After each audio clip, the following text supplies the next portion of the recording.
Yep, I can hear you. Ready to rock? We got to believe we'll get to baseball, even though there's going to be no baseball, and I'm still going to win this bet. First things first, big day for Dikembe Mutombo. Big day. Getting the biggest day ever. Nip. Oh, I cannot wait, Kevin. I cannot wait at all right now. I can't wait for someone to like cut open my dick and snip it apart. It's going to be a great day. Pain is temporary. Raising kids is forever. And that's basically like the worst part of pain of all is, I mean, you've been through it twice. I'm going through it now, and that shit had ended. If I had to hit the reset button, I mean, it would be like being a Mets fan, basically, right? Starting at zero every single year. Yo, I thought about that. Like people who either it's an accident or they just lose their fucking minds and have a baby like 10 years later. To press reset, to go back to the beginning of sleep training and diapers and all that shit is insane. Like anybody who has a bigger age difference than like 5 years with their kids are fucking lunatics. Like I remember when I was a kid, and you'd have like the friend or whatever who was like, "Oh yeah, you know, I'm the youngest," and even like the more one, it made no fucking sense. And even the ones who were aware, who like, yeah, I was a mistake that slipped through.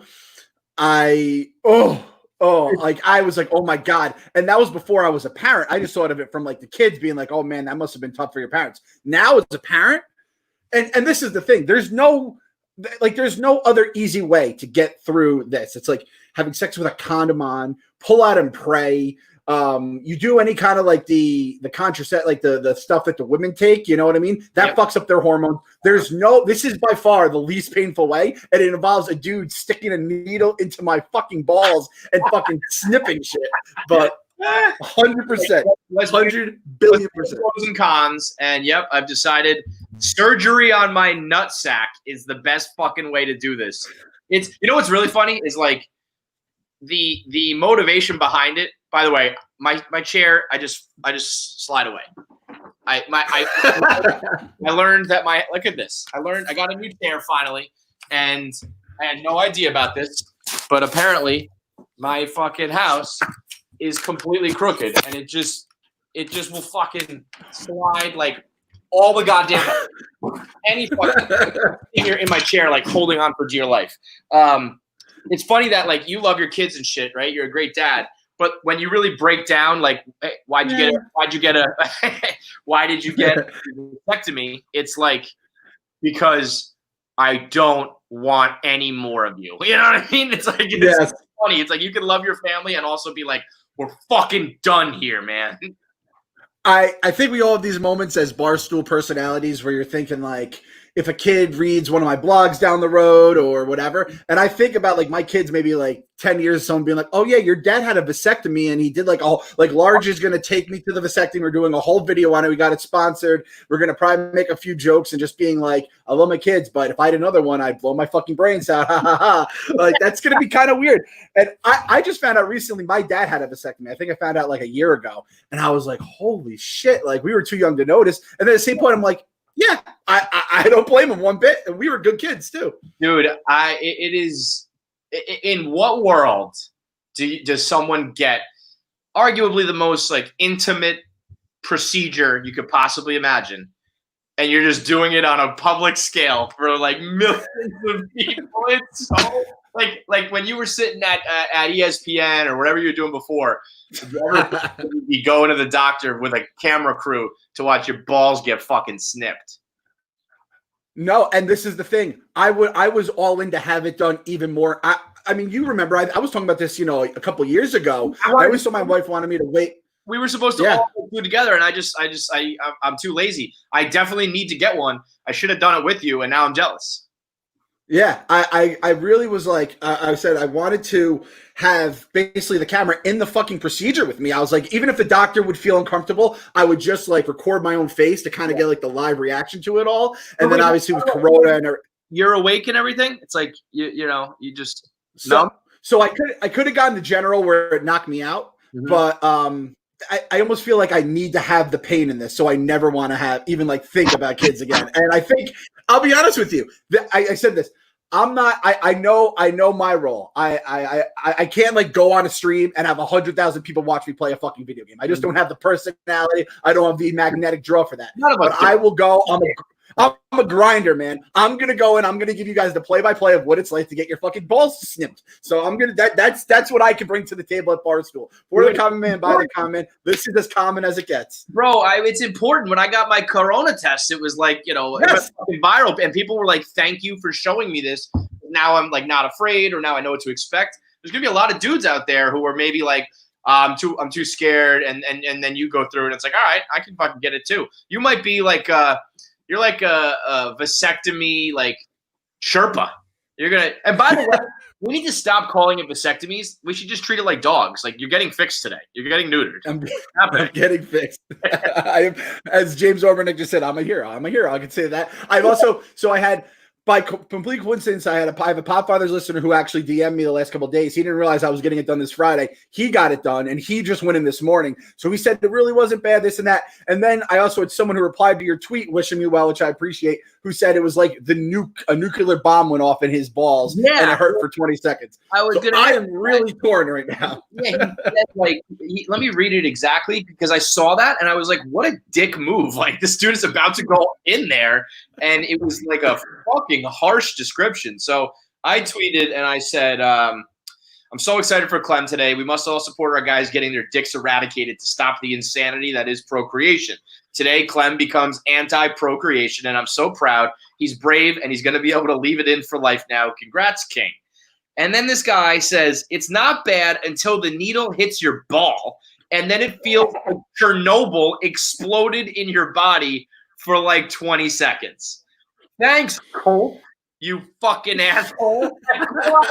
Are you not numb? I mean, I guess if something goes internal, you can't like numb the but aren't you like, don't they fucking numb it for you? Yeah, they numb it for you. And what the other guy said is like, it's just weird. It's like I just got a filling done. I this week I'm just putting myself through the fucking torture chamber because Corona pushed everything back, and I want to get in before everyone else realizes you can get surgery done again. Yeah. So I did a filling. I got stitches taken out for another surgery I had, and then I had this. So I'm all over the fucking place. But yeah, they said it's just weird. Like, you just have a guy just fucking operating on you. You can't feel a thing. When you do get dental work done, it doesn't hurt, but you can like feel a drill and you can feel something pressure. But I sincerely hope you don't feel your vas deferens getting fucking blown up. Jesus Christ. Man, I think Cole's this is a quack doctor or something. What the fuck? Yeah. I feel like if your doctor hits the wrong spot, though, and I don't think you're supposed to like really get into that ball. If you're hitting a ball and you're hitting the wrong spot, I could see Chernobyl. But again, like, that's what we called Edwin Diaz. I've been through this. I'm a Mets fan. I'm a Knicks fan. I've had Chernobyl. My eyes have witnessed Chernobyl every fucking season. So, and my heart has gone through it. The ball, like, that's like 7th on the list in terms of. Dude, I just want to make sure, like, how'd you pick your doctor? I would want to make sure I have like a legit veteran of the game. Like, one time, I have all my fucking back issues. So one time I was getting like a cortisone injection. And I remember I'm laying face down. It was one of those like kind of massage tables where you have your face, and I can see the doctor's feet. And he's like, getting my neck ready, and he's pointing to it and talking. And he's like, all right, we're going to do the injection now. And I see his feet disappear and a new set of feet come in. And I think they gave me like a fucking, like a resident, like a kid, like learning. Mm-hmm. This dude, but I'm like, whatever. I mean, that was a little weird, but okay, I'm sure this guy's fine. So he's giving me an injection in my back, and he punctures like my spinal dura, it's called. And I had, dude, this I don't wish this on anybody. What happens was he like punctured it, so my so there's fluid leaking out, and my brain started to sag because there was no fluid like holding it. And all of a sudden I go home, and like a couple hours later I have these insane headaches. And I Google it, and they said lay upside down because your brain will just go back to where it's supposed to be, and it goes away.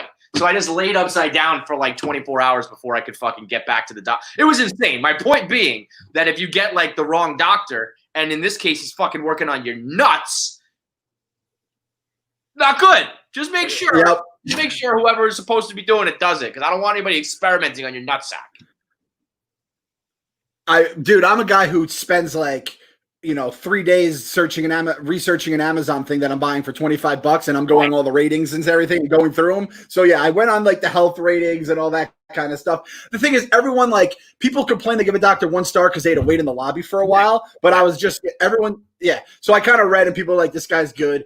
His name is Axelrod, which is like, that's fucking like the ass man, right? That's a perfect name. He had all like the perfect jokes for, like kind of like the ass man as well, where he was kind of cracking the typical things about, innuendos about dicks and stuff like that. And when that's your business, I'm sure he's got them all. You know what I mean? Like, yeah. Joke, every ball joke.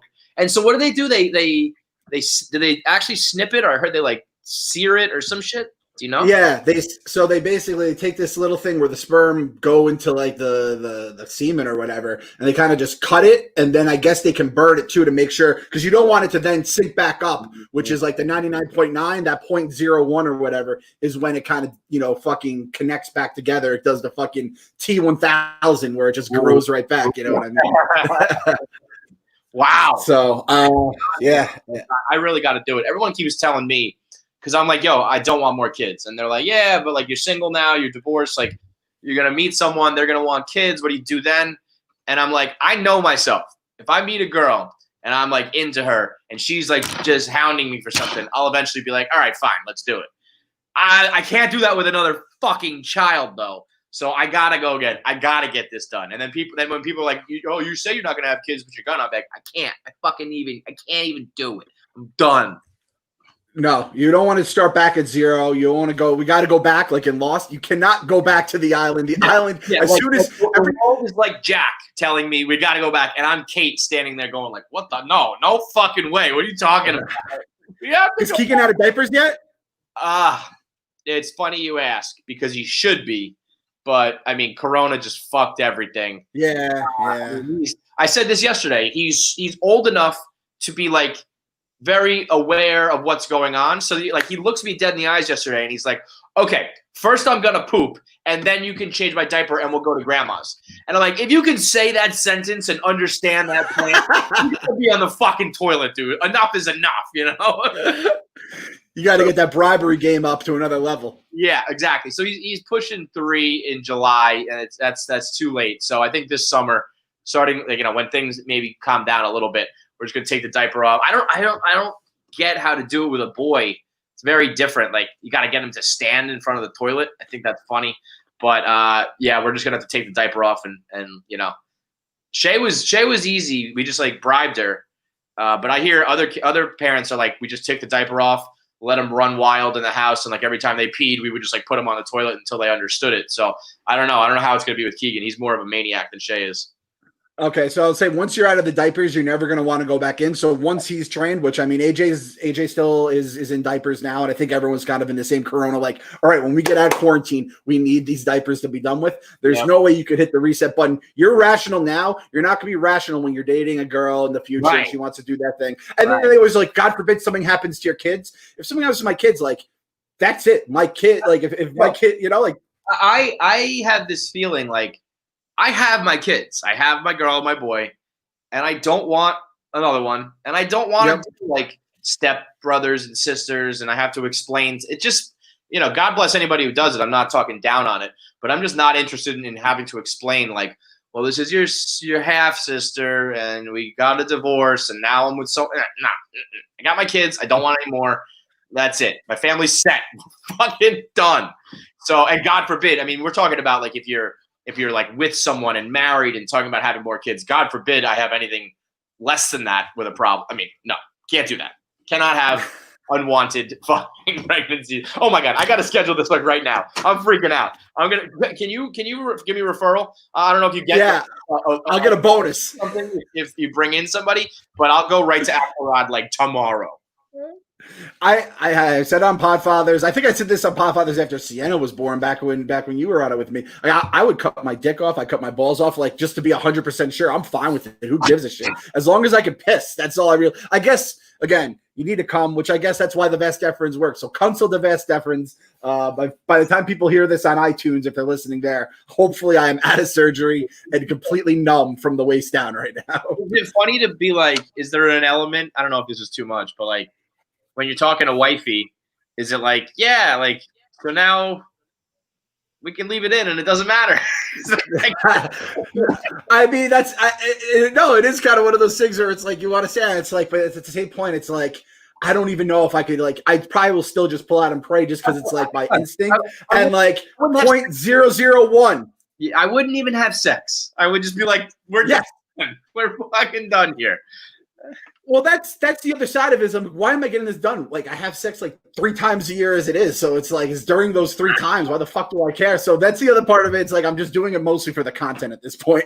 Dude, I hear you. I totally get it. The only reason I feared is because I hit those walk-offs. I was 2 for 2. And I'm like, I don't know what my body's cooking up, but it is some potent shit. So let's calm this down. Wow, what a day. First vasectomy. No, Rear Admiral got one a long time ago. But first Barstool vasectomy in like the modern era. Congratulations. Yes, I'm proud. It's something like you said. When I was at my old jobs, I never thought I'd be the fucking guy walking on the moon for us here, but here I am.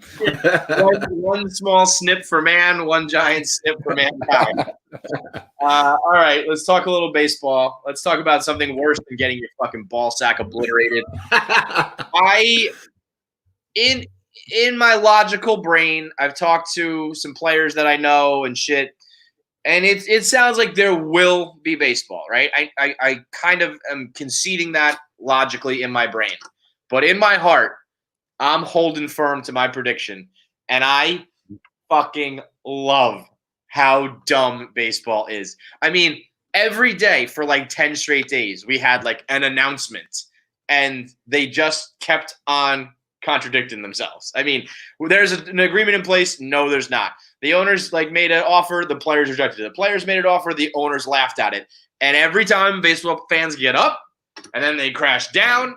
And I'm just sitting here riding the wave in the middle saying it's not going to happen. And that last volley back and forth where the players asked for more games that amounted to $300 million. Like, I don't think I understood the scope of that. I was like, what's the difference between 60 and 70? $300 million. That's a big fucking deal. I didn't realize that few games equals that much money. So I'm standing to my prediction, Clem. No baseball. God bless you. I'm with. I think there's going to be baseball because I think the owners are going to make it happen. And the players will be like, well, the optics, we can't just strike on it or like just not agree to it. But I've said this on Twitter, man. I've reached a point.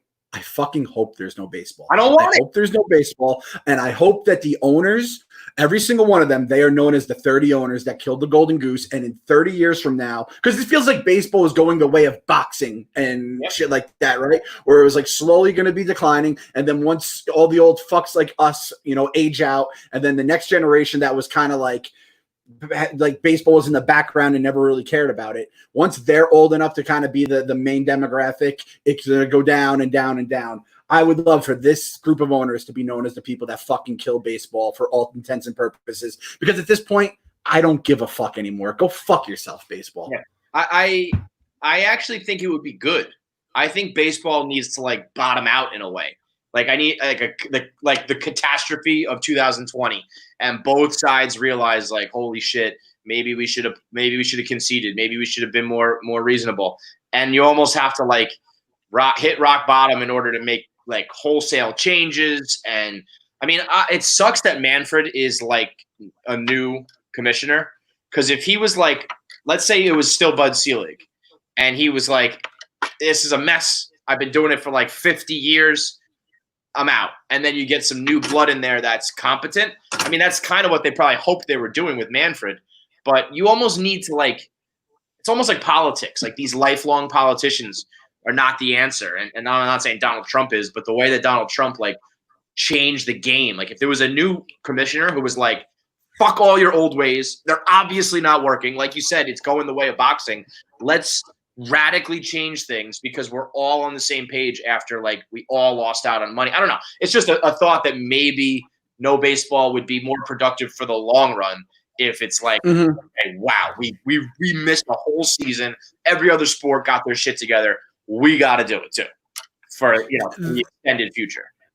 Yeah. Again, this just comes back to just not answering the bell when like you're America's pastime and you can't answer the bell when America needs you most. Like a sincere, and I sincerely mean this, go fuck yourselves. Go fuck yourselves, baseball. When every other league is doing what they can, and it's not even like we see with the NBA, right? And obviously, with all the Black Lives Matter and social stuff, that has kind of like muddied the waters for them a little bit, but they're even working through that to try to get everyone in this bubble and to get some sort of thing so then they can get paid, and then also just to like have the league finish their season. And Major League Baseball has just been able to just sit back and take their time. It's the least contact of all the sports. Fucking Korea's been doing it for fucking months now, and these assholes still can't get their act together. So go fuck yourself, baseball. Go fuck yourself from 94. Go fuck yourself from now. Go fuck yourself forever. So I mean, and like you said, we're idiots. We're fans. We're gonna stay around. We're gonna root for this shit forever. But like at this point, I kind of want to see blood on all these owners' hands when it's all said and done. And you know what?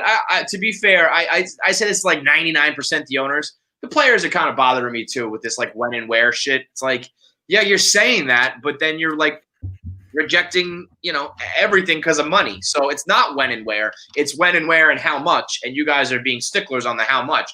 I'm not saying it's their fault because I know the owners are the ones making like the big bucks, but this whole thing has been like a PR play, and like I see right through you players. I know that you're about your money too. So stop with this whole like we just want to play, we love the game. No, it's about the money for you too. It's they have their numbers, like you said, the 70 games, and the owners want to get it to their level, and it's been a constant back and forth. And I do think that it's kind of overcorrected or auto-corrected from like in 94. Everyone was just like, these players, these fucking guys, and it's like they were doing it, they were striking for a reason.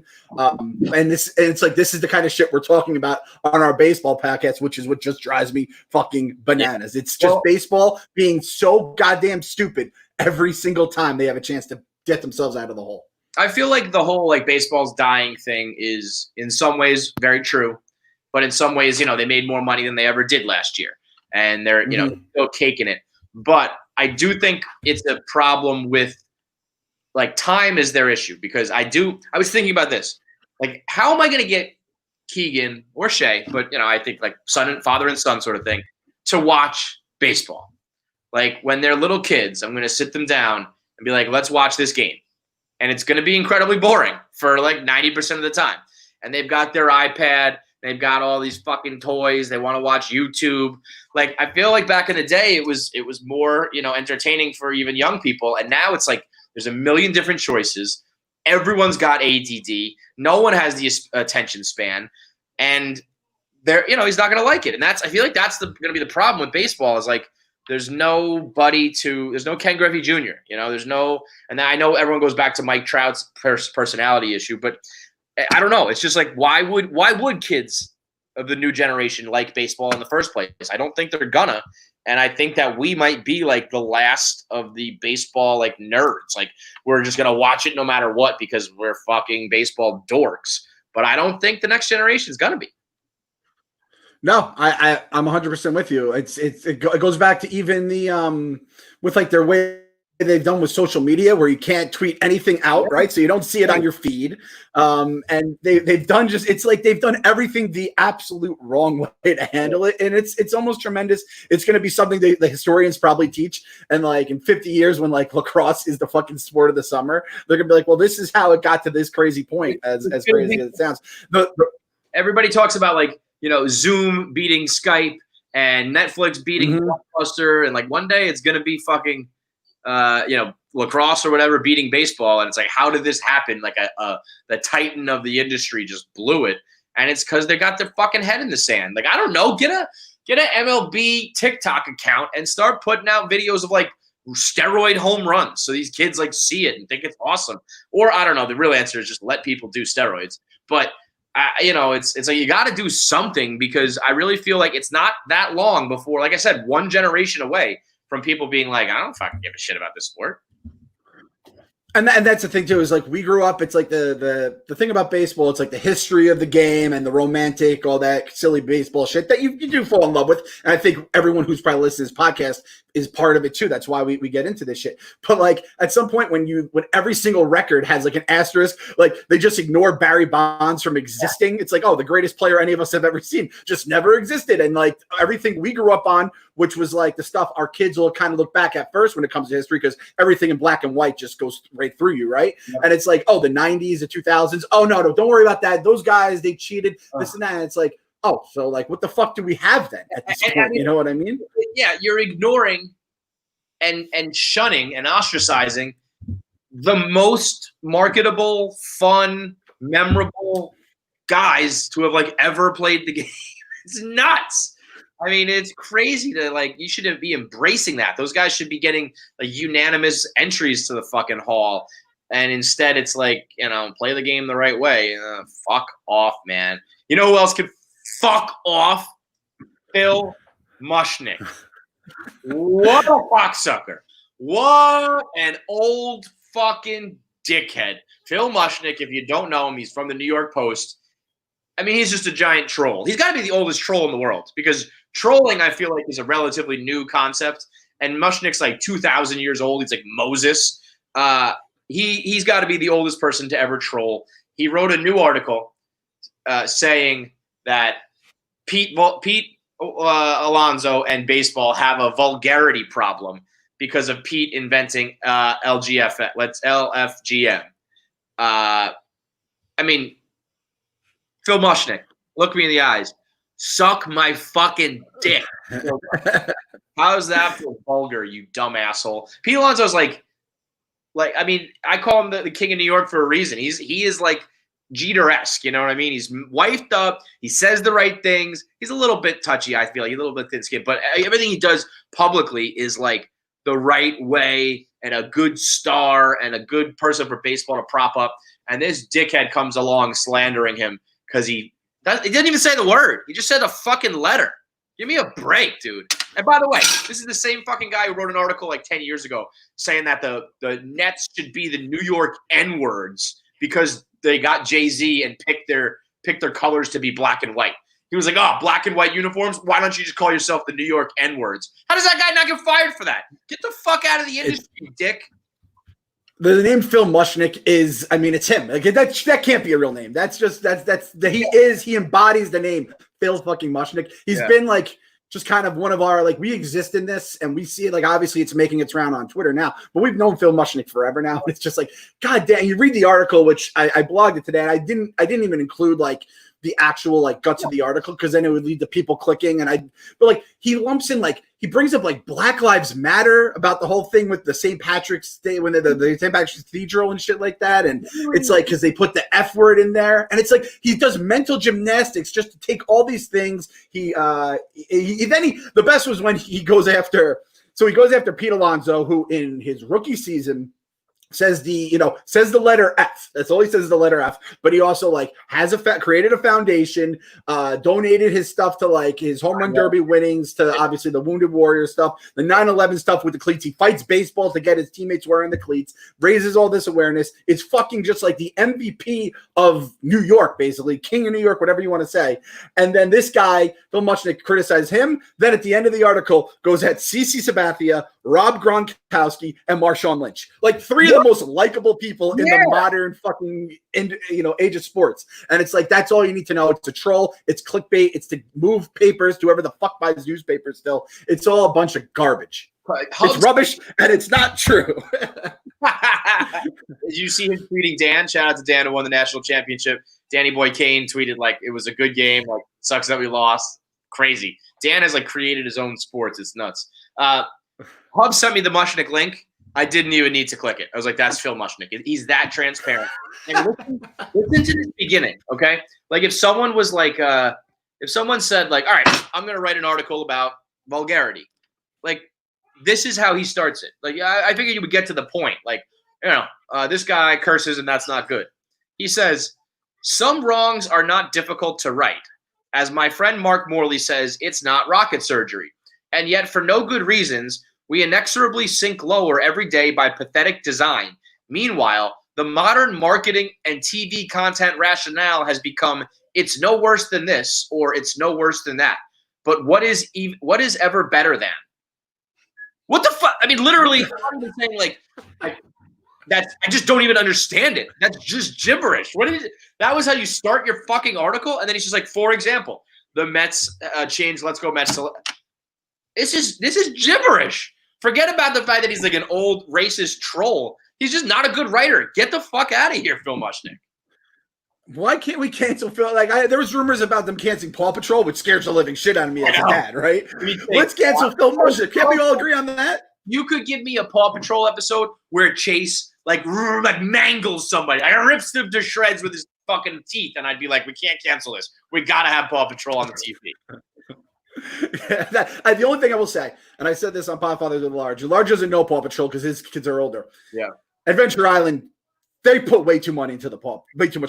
Like they have like 6 dogs because like there's dogs that don't know how to speak. So these dogs have clearly been genetically engineered to like know how to speak and like do tasks. Then the amount that they spend on those vehicles and all this other shit that Ryder has, it's a comical amount of money. It's more than like the United States military fucking gets a year. And for Adventure Bay, that has no more than a population of like 1,000. You know what I mean? And it's because the goddamn neighboring town is a bunch of goddamn assholes. It's Shady, whatever the fuck it is, in that. It's the worst. Mayor Humdinger, all this kind of nonsense. So yeah, we got into a Paw Patrol rant. Fuck you, Phil Mushnick. About a fictional fucking dog island. You are on one today, man. Fuck Phil Mushnick.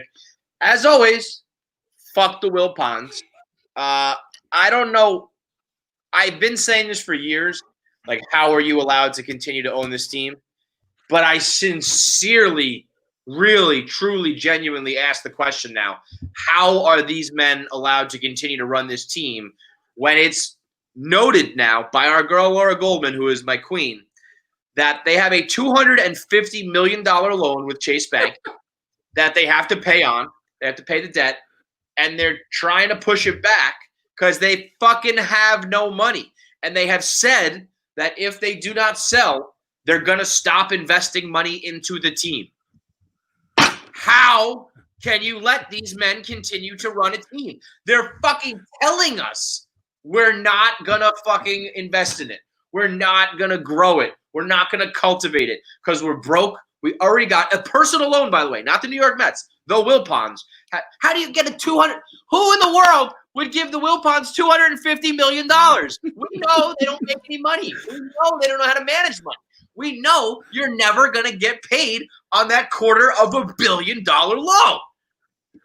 The Joker lighting that giant pile of money on fire is a more sound investment opportunity than giving the Wilpons a $250 million like loan forgiveness or whatever the fuck is going on. It's unbelievable. And the only reason I don't want baseball to die this season, and then which then takes us into the CBA next season, which will lead to a work stoppage and like the sport will die, is because they said Steve Cohen is like preparing his bid, but he's not bidding until they return to the field. Because like, why would you buy a team in this current like labor strife? It's unbelievable that they still have investors at all. It puts us in a tough spot because I want no baseball to fuck the Wilpons because they have no revenue to force them to sell.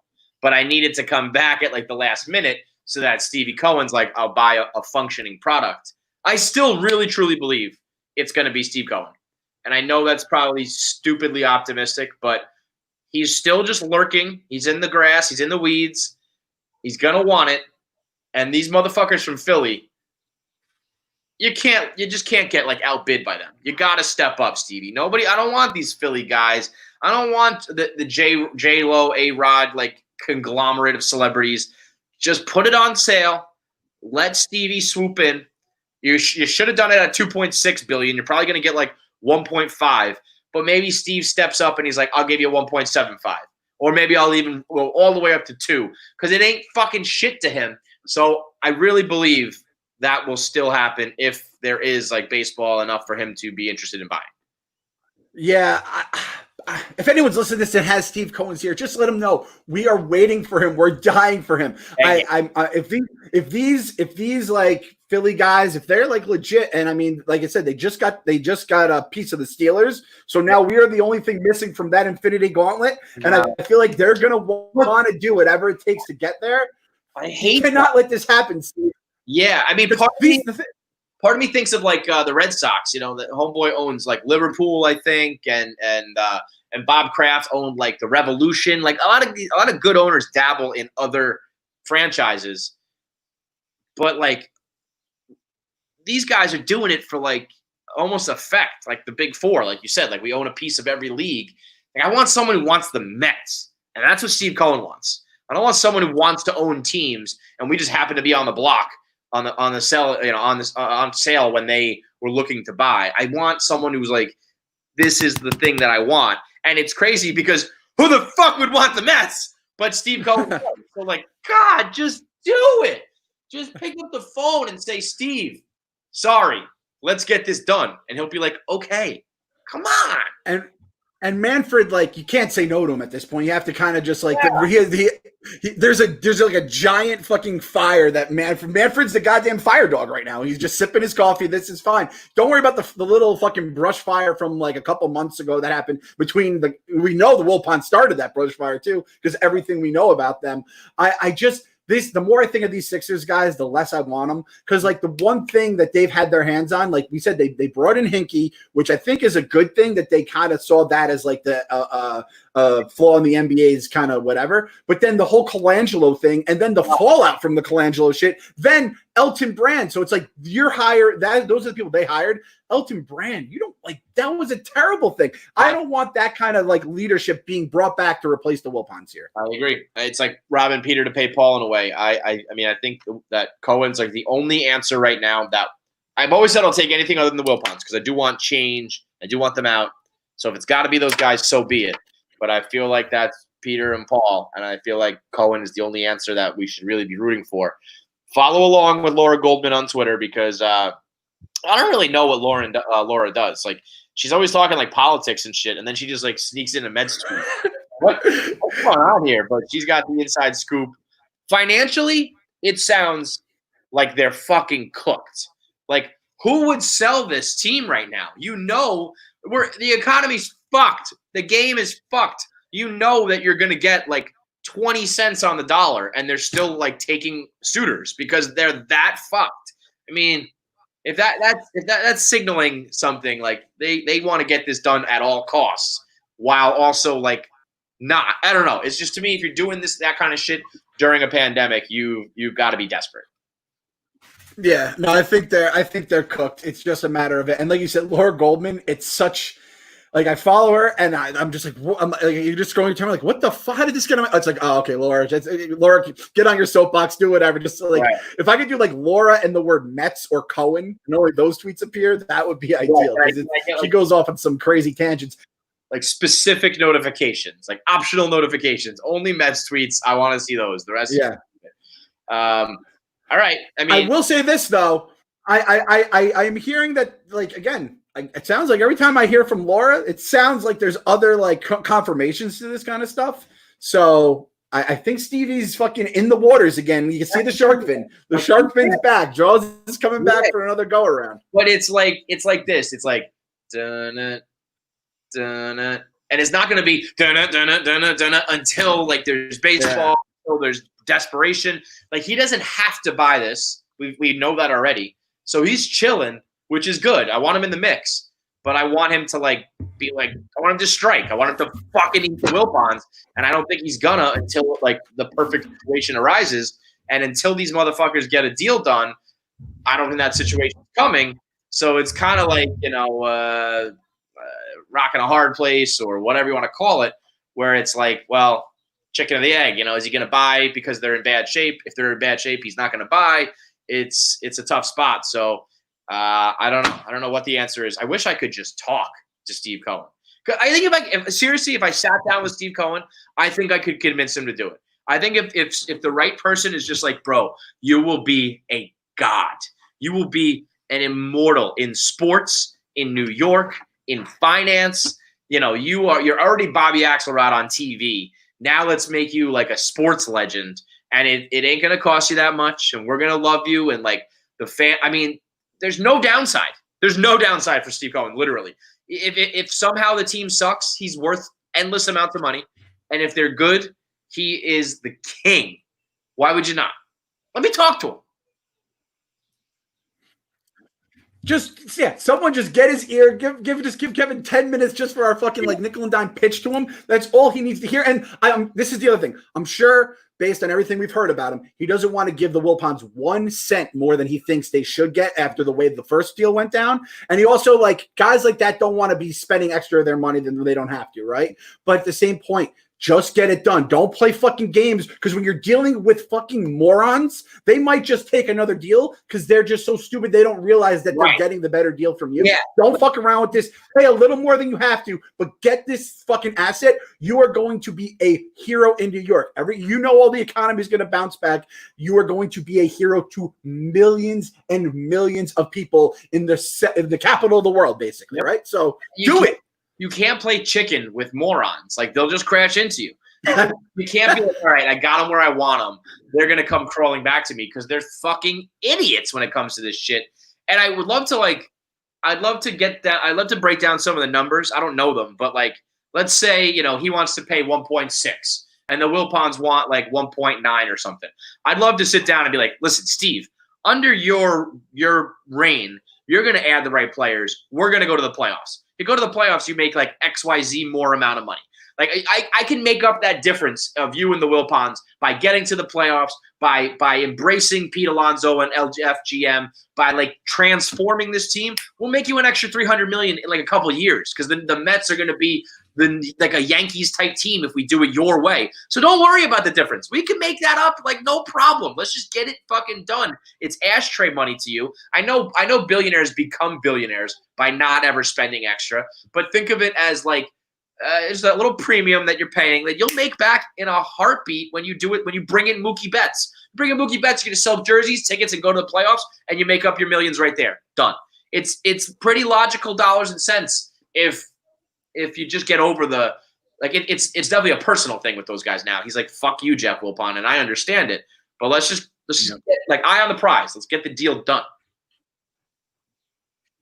And to say, just don't buy like a fucking sculpture that looks like a piece of garbage for like a month. Like, it's like, if I don't go out tonight, I'm saving like $200. Like, don't buy a piece of garbage sculpture for like a month, and that money just put towards the Mets. You'll have them. You don't have to deal with this shit ever again, and you are the hero of New York, and you're gonna make all your money back on your investment basically once like baseball comes back. I got my pitch. Remember when you had to pay a $1 billion fine to the SEC? You just had to drop $1 billion, right? And he didn't. It's not like it ruined him. He's still worth 13. If you can cut a check for $1 billion for nothing, you don't get anything in return because it's a punishment. You can drop $1 billion and receive a fucking baseball team. Like, you've already sell the wooden man for $141 million. And put that towards the Wilpon like idiot fund. We can make this, sell that shark in formaldehyde for another fucking $10 million. We can make this up, no problem, Stevie. Let's not be cheap, huh? Maybe that's what I do too. Is I start to be like, oh, I didn't realize that big bad Steve Cohen's a cheapo, and just play his ego up there. But God willing, I mean, the loan really got to me. Like, I've been hearing for years that the Wilpons have like a running like $25 million loan to cover operating expenses. When I heard they have one that's $250 million that they can't pay up on, if I was a Met fan and I had like a mortgage through Chase Bank, I'd be like, I'm not paying.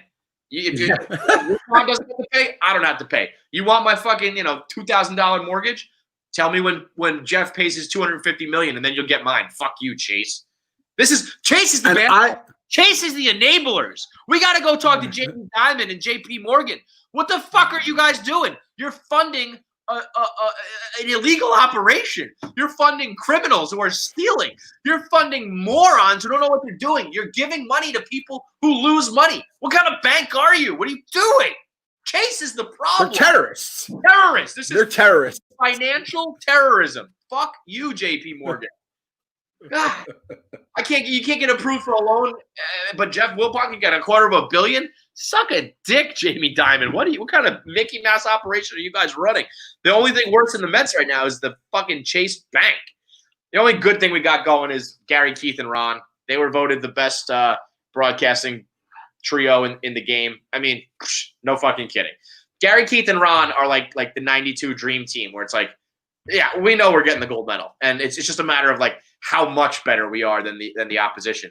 They run up the score on like, I can't. I mean, it's tough because baseball is regional. It's not like I sit around. I can't tell you what the Rangers booth is like. I don't know what the Mariners sound like. But I know, I know what the Red Sox are like. I know what the Yankees are like. I know the big names.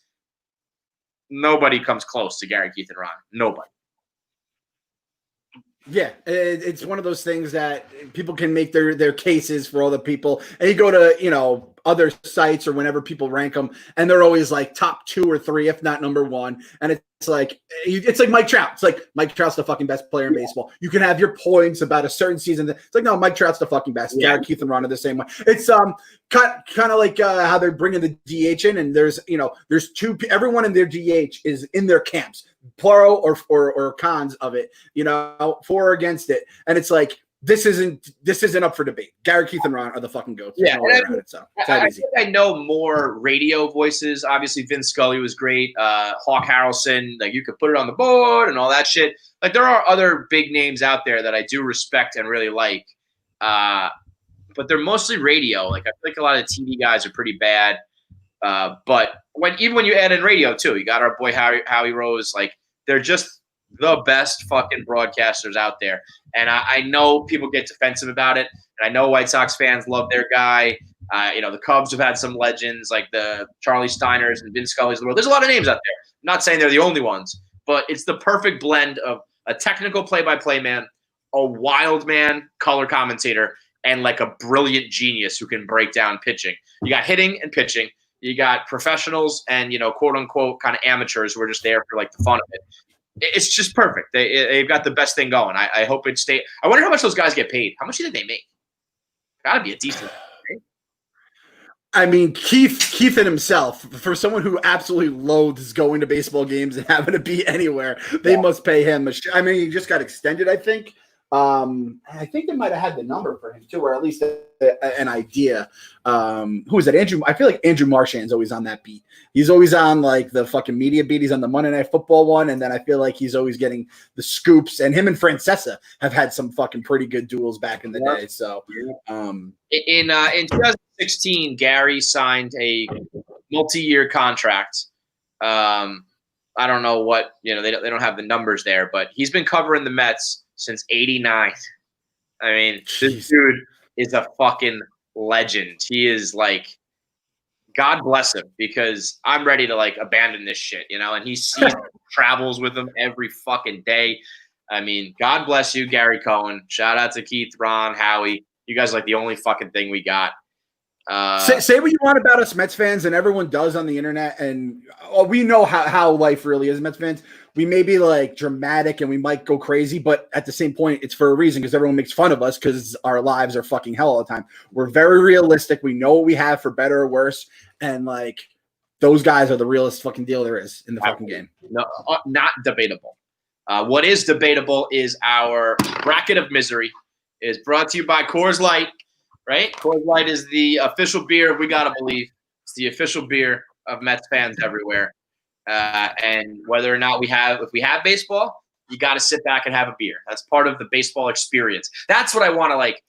I want Keegan and Shay to like baseball, not even for baseball. I want them to like the baseball like culture, where you go to a game, it's outdoors, it's beautiful, the grass is green, you get a hot dog and a beer. You get your Coors Light and a dog, and it's like, yeah, I know the game's boring. Don't worry. Let's enjoy this. We're sitting around with friends and likewise fans. Let's drink a Coors Light when you're obviously of age, Keegan, and enjoy like that element of baseball. And for the adults like us, when baseball comes back and we have to watch the Mets on the West Coast and they blow saves and they make us crazy, when we have to relive all of the misery of the bracket, and when we have to deal with LOL Mets and being sewer rats with fucking losers like Tom Scabelli and second rate little brother, we always got our Coors Light. We always got our safety Coors Light. You only drink it when the mountains are blue. You sit back and you chill. So get your Coors Light on, crack one open as we go back down the rabbit hole into the history books with the Mets misery bracket. We are in, I think, like the west side. Midwest. Okay, We're sure. the Midwest. We started with the 8-9. I don't know this one. Vince Coleman golf swing hurts Doc Gooden versus Harvey misses the game, hungover and heartbroken. Do you know the Vince Coleman one? Gotta look it up. That's bracket. I don't know. I knew everything else. Vince Coleman didn't have a long time with the Mets, but he made the most out of his time apparently because he's involved in like 4 different things, and it's every fucking one feels like Mad Libs. It's like player, action, other player, and it's like Vince Coleman with a golf swing hurts Doc Gooden. It's fucking straight out of a game of Clue. It's unbelievable. It's Vince Coleman in the conservatory with the lead pipe. Basically, he swung a golf club in the clubhouse and hit Doc in the right shoulder. You know what I think? Let me read a little more. Inadvertently hit the shoulder blade. The left fielder had been trying out a new set of golf clubs earlier in the afternoon at his locker. Coleman left the stadium before he could be questioned by the incident. I don't think I believe this. I think this story is bullshit. It said that it amounted to a bruise. And I mean, that to me, like, was it a hungover Doc? Was it like a fiending Doc who like needed to get, I mean, how bad could it be? First of all, who swings a golf club inside like full fucking force? And then even if you got hit like it's a bruise, I don't know. I just feel like, couldn't you pitch through that? This seems fishy to me. I mean, this is also the worst team the money can buy. It's like comic LOL. This is like LOL Mets at its peak. Like I could see Doc being like, I went on a fucking Coke binge last night. This team sucks. I don't want to do this. Let's like come up with some bullshit. I don't know. Now I'm reading though that Doc was arguing like I should be able to start. But the manager, who refused to discuss specifics of the incident, said Gooden had been held out as a precautionary measure. Bro, I'm calling bullshit on this whole fucking thing. Think about it. If this story came out today, would you not be like, wait a minute, what happened? Why don't we have specifics? Why is nobody talking? Is he really that injured? Nobody witnessed it. Vince Coleman ran away before he could be questioned.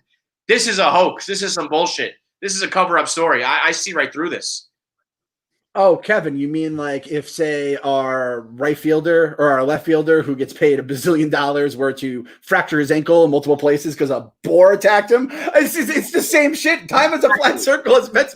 It's the same shit all over again. This Harvey story, too. It's its own, like, other version of this nut stuff. Yep. He missed the game, didn't know why. Turned out he was hungover. Now, this is modern age now, so you have people with phones and people who see him at One Oak or whatever it was, and we know the whole Adriana Lima story with Julian Edelman.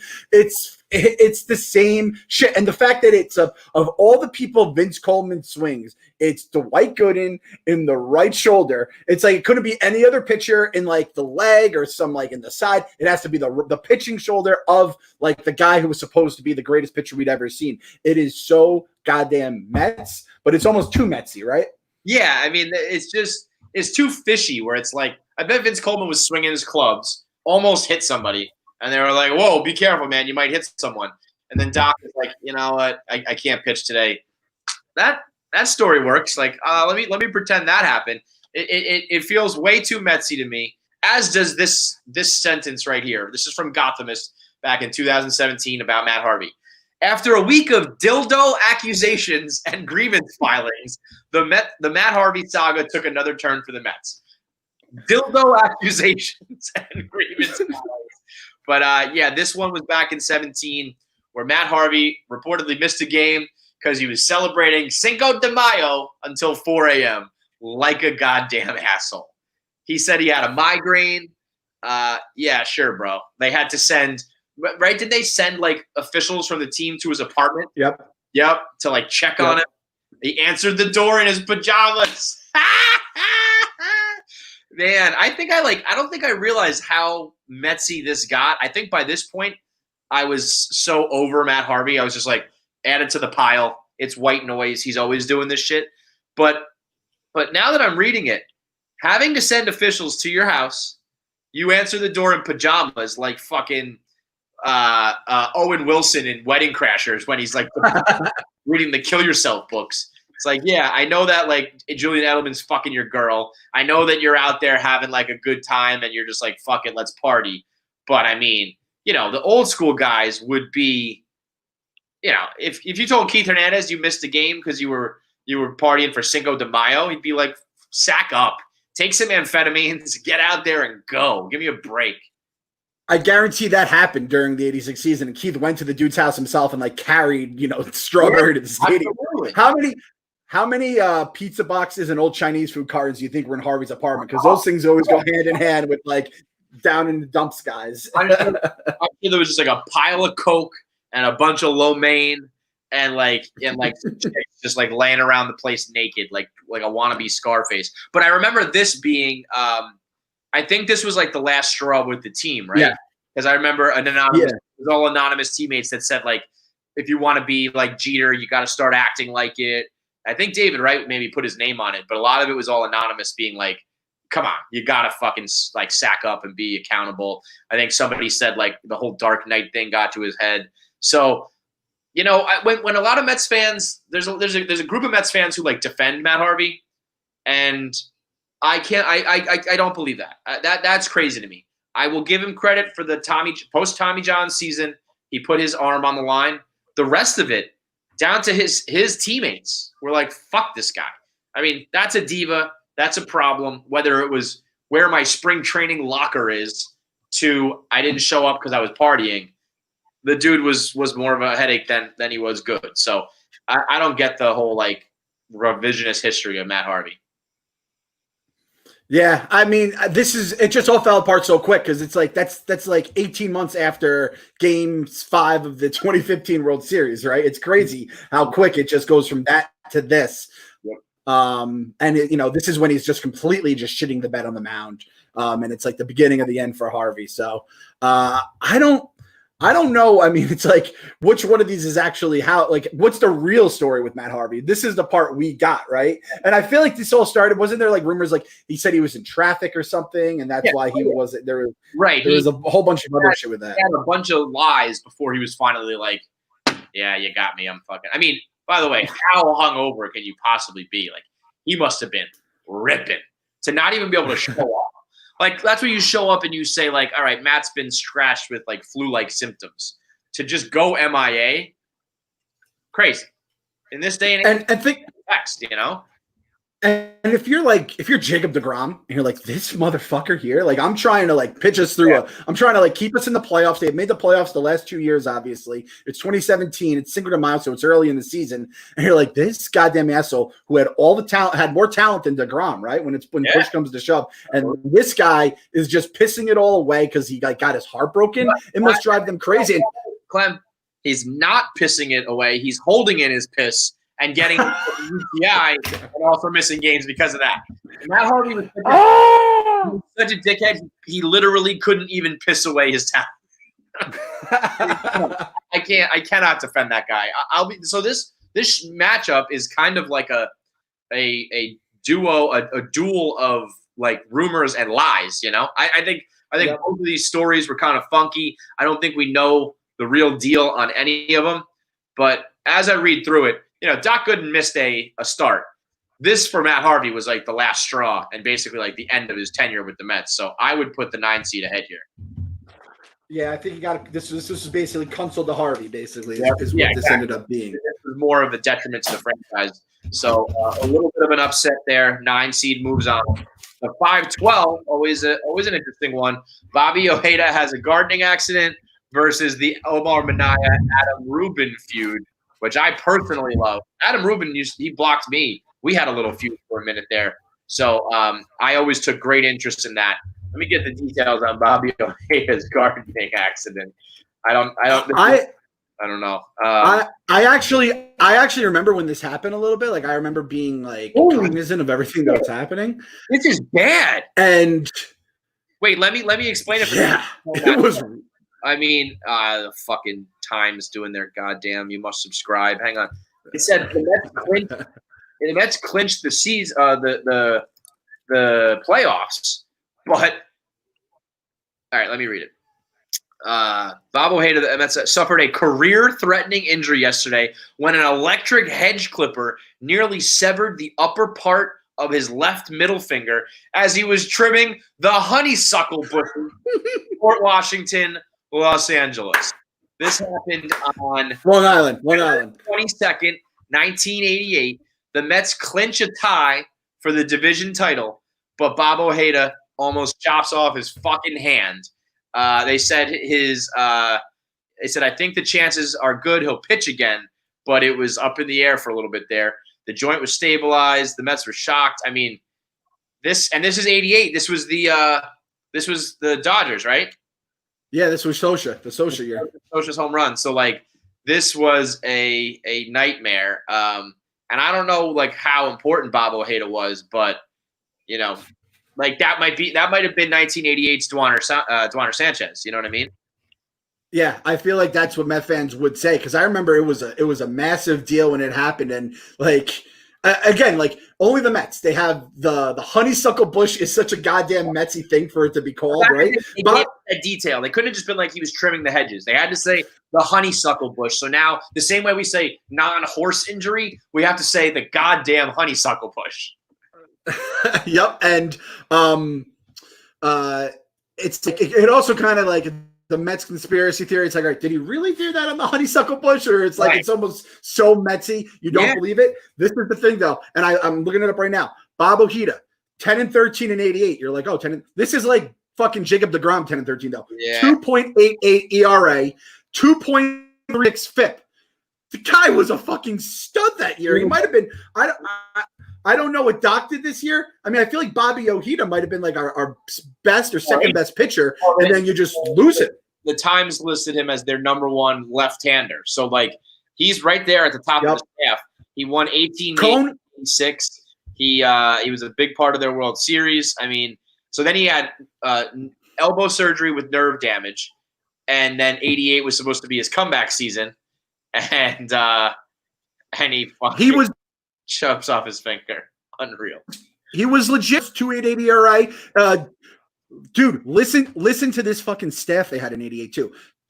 Doc had like the second worst ERA and he had a 3.19. Darling 3.25, Cone 2.22. So Cone was a stud back then. Ojeda 2.88, and then El Cid, my guy, 3.03. Just a ridiculous. And they had Randy Myers in the closer role, who was lights out. Terry Leach, Roger McDowell. I mean, that team. How do you not win? Oh, God damn it! Fucking title. God damn! I'm almost because through the 80s because your best left-hander chopped his goddamn finger off almost to the fucking bone. Honeysuckle bush. That's how. Let me read it. He was reaching to turn off the power on his hedge clipper when it struck a branch and cut deeply into his finger, which was nearly severed at the upper joint. The cut went through the top and bottom arteries and the top tendons of the fingers and shattered the joint. Ojeda's fiance rushed him to St. Francis, where the finger was stabilized, and then they had an operation to rebuild the finger. I mean, how about this? Guess who was at the same fucking hospital when Bobby shows up? Kevin McReynolds. He happens to be at St. Francis Hospital because he suffered a superficial cut on his hand from an electric fan. We got everybody in the hospital chopping their fingers off with fucking blades.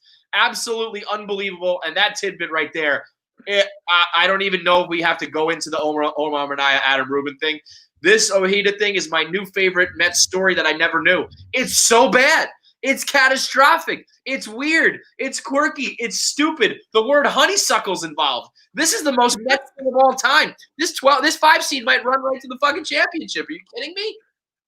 It's great because it's like I imagine the youngins, a lot of them are getting like history stories, and even us old folks are getting like I didn't know the extent of like the Kevin McReynolds thing, the honeysuckle bush. I remember it happening because again, like 88 is the first year I remember, and it's like it was the perfect introduction to Mets thing. It was the heartbreak against Socha. It was the goddamn honeysuckle bush. Got your stud lefty getting hurt.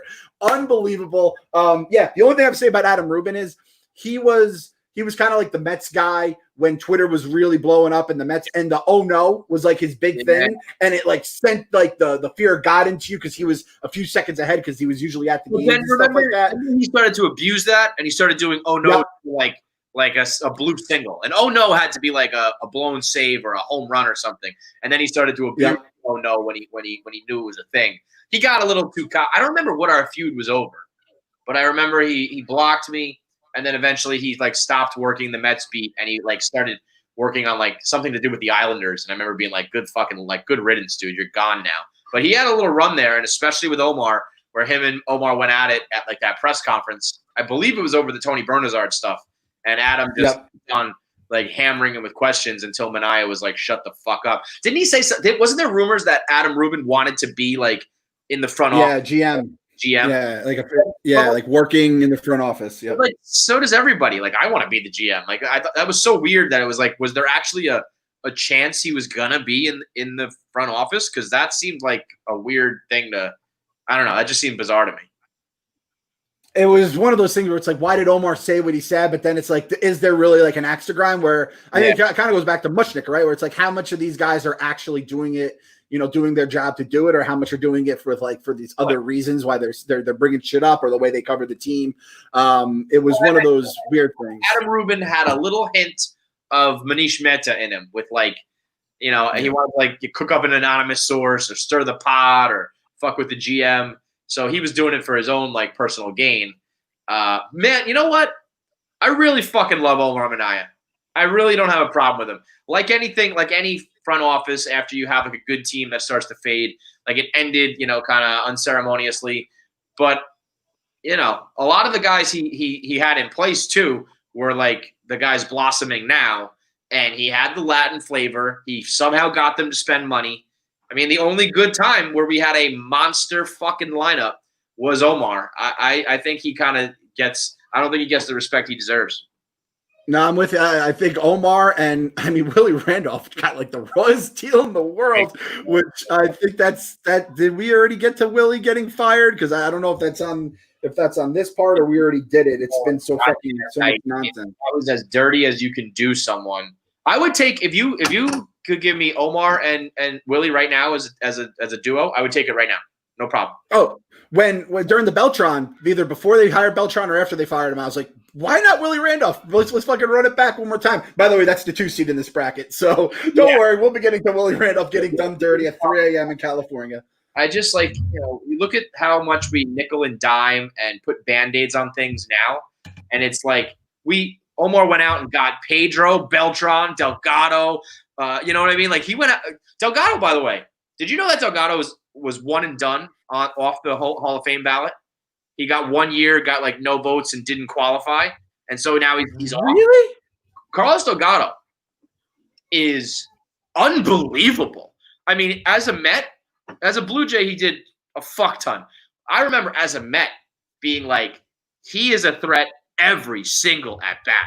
Like he was clutch. He was a monster. He was a leader, and he was fucking scary. He used to put him into the orbit out there in Shea. I mean, he's got. Let me see how many home runs he has. I don't know like why he maybe 473. He's right there at 500. Maybe it was a steroid thing. I mean, let me see.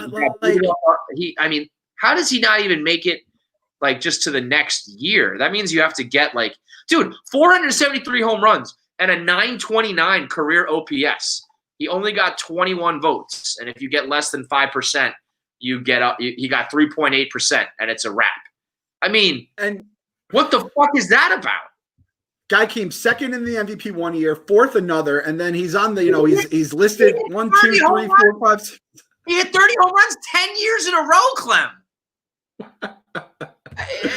He's literally this article from Jason Stark says he's the best player ever to get booted off in 1 year. I mean, it's a crime.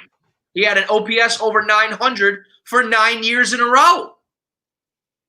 Here are the other players. And I'm looking at listen to this. Here are the other players who had an OPS of 900 or better for 9 consecutive seasons. Lou Gehrig, Fox, Mike Schmidt, Willie Mays, Hank Aaron, Stan Musial, and Mickey Mantle. I mean, I don't get it, man. That's a crime. I mean, Jimmy Fox is like a 3-time MVP, 9-time all. We have like monster names here. Lou fucking Gehrig. and he gets booted off in one shot. It's got to be a steroid thing, right? I just went on Google. I did Carlos Delgado steroids, and the first page of Google, which is, I mean, that's the Bible at this point, right? Yeah. It's all about like, here are the 9 steroid guys during the steroid era that were probably clean during all of it. You know, it's like the Jim Tomes of the world. So they're saying he's clean too, and despite that, first ballot, one and done. See you later. I mean, he was there.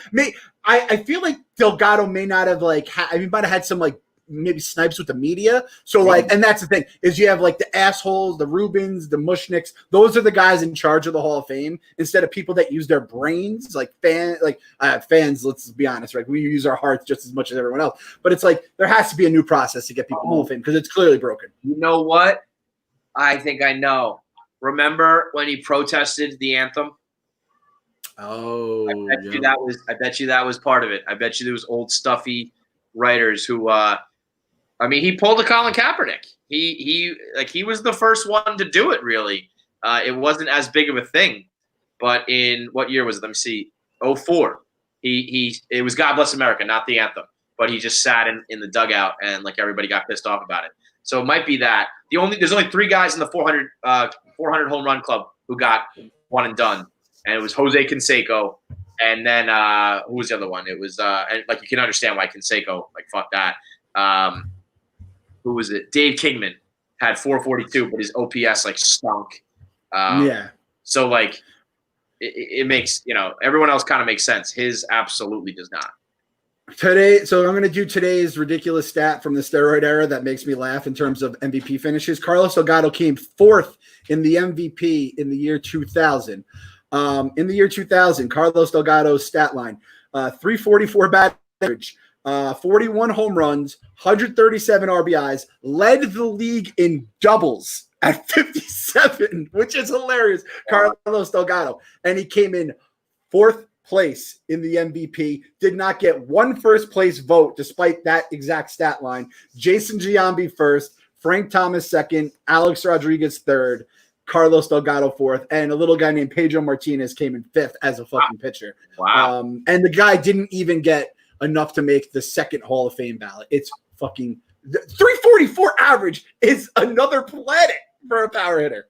Dude, look at is Kyle? Can we put up another graphic? Are you there, Kyle? If I send you something on the chat, I'm looking at this graphic on this page.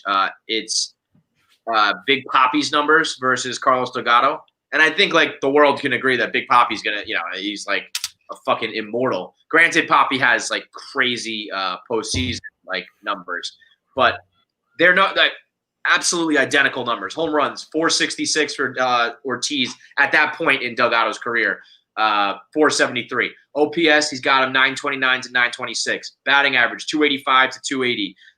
Hits, 2100 to 2035. Runs, both at 1200. RBIs, both at 1500. Walks, both at 1100. They're identical players. There it is. Look at that fucking chart there. And Delgado played first base the whole time and wasn't bad at it. Yeah. I mean, he actually played a position. It's insanity. This is a crime. This is worse than Bonds and Clemens in them. Like, at least those guys are on the ballot and floating around until, like, they come to their senses. Delgado doesn't even have a shot, and he's basically Big Papi. And, by the way, he didn't have crazy baseball postseason success, but in the 1 year in 06 that he played, he batted 351 and had an OPS 1200. So, fuck off. He had to play off. That's what I was going to say. Like, he is the inspiration for Delgado, which is one of the best phrases ever. that I was gonna say was like it'll send like sabermetricians, like give him an aneurysm if you do it based on like a 10-game sample size. But it's like that's all we have, and the guy was a goddamn monster in October. The one time he actually got there, it's like you can't blame a guy because the other 24 people on his team sucked. The guy was a goddamn machine. And what are Mike Trout's playoff numbers going to be when it's all said and done for him? Fucking nothing. Yeah, the best player. And I just remember that. He had that open stance with his legs out, and he would just golf those balls down the fucking right field line like a mile. Oh, he was a great player to watch, and shame on baseball for doing him dirty. I could go on and on, but we're wrapping it up. Clem's got to go get that Vas deferens snipped and seared so that his cum is dead for the rest of his life. I'm so happy for you. Go do it, big fella. I wish I could be there for you. Oh, I cannot wait. Counting down the seconds. The kids have done just enough to make me really want to get out of the house and get it done. So say goodbye to your brothers and sisters. What time is it? 3. Largest coming here at 3. Then we're under the knife at 4. That's first pitch, it sounds like. Atta babe. Enjoy it. Good luck. Don't worry. Don't think about Chernobyl. Maybe they give you some nice meds or something, and just enjoy it. And then you got to do the Pete, the all business Pete. You got to like jerk off 45 times in a row, right? That's like you get your tonsils done, you get to eat nothing but ice cream. Yep. That's kind of the ice cream side of this. Just empty the pipes. You're gonna catch Clem like next week doing podcasts, just all calm, like whatever, guys. You know, let the Wilpots keep the team. It's all right. Like, who gives a shit? All right, go get that snipped, and as always, gotta believe. Gotta believe.